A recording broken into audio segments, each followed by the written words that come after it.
nguhaye ikaze muri iki gitondo gicamunsi bitewe n'aho uherereye kuri iyi channel,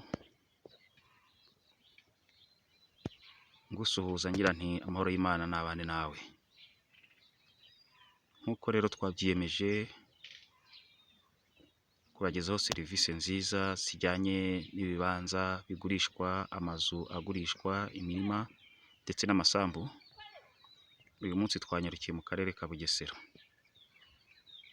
aho turi kugurisha iyi nzu ureba. Ni inzu iri mu kibanza kinini cyane gifite ubuso bugera hafi ku 3,000.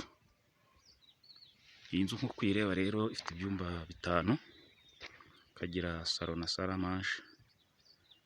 Ni inzu nk'uko uri kwibona isigajeho imirimo mike kugira ngo yuzure, ikaba iri kugurishwa amafaranga make cyane nk'uko tugiye kuyakubwira. Ni karibu.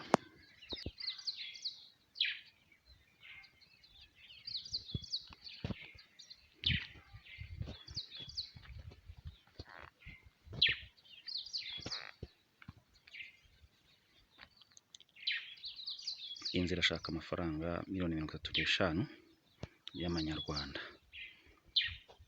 Kuri wowe rero wari ufite icyifuzo cyo gutura ahantu hanini kandi hagari, ni karibu. Ngwino wihahire imari rero ku mafaranga make cyane. Imari iri ahantu heza nkuko uri kubibona.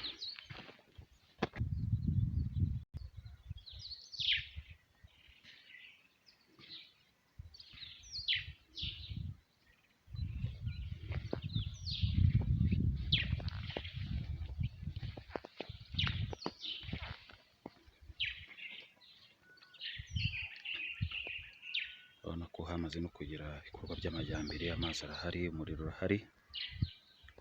Ni mu karere ka Bugesera nk'uko nabikubwiye.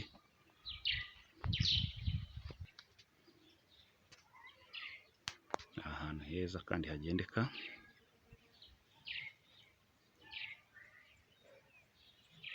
Urabona ko rwose iyi nzu iri ahantu hanini.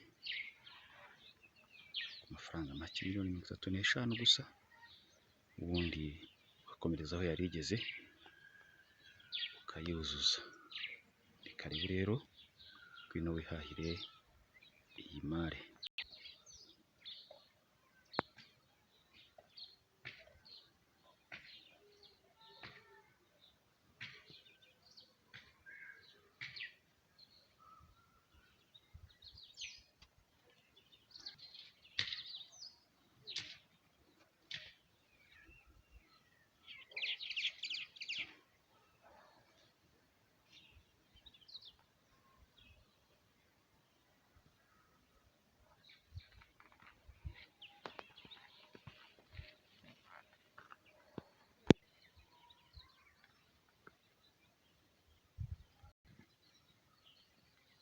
Nk'uko nabikubwiye rero, ni mu karere ka Bugesera, umurenge wa Mayange. Ni hafi na kaburimbo.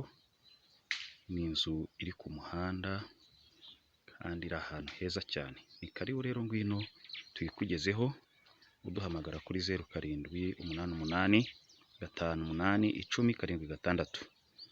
Watwandikira no kuri WhatsApp kuri iyo nomero nyine tukubwiye. Ni karibu, ngwino tuyikugezeho, wigurire imari idahenze, imari nziza iri ahantu heza. Wowe utarakora kuri rya jambo subscribe, nagushishikariza gukandaho, bityo ukaba uduhesheje umugisha, natwe tukakugiriraho umugisha. Ni karibu. Kuri wowe wabikoze turagushimiye. Ngwino tukwereke n'izindi mari zigezweho kuko twabyiyemeje kuzajya tubibafashamo. Murakoze, Imana ibahe umugisha. Shalom, shalom.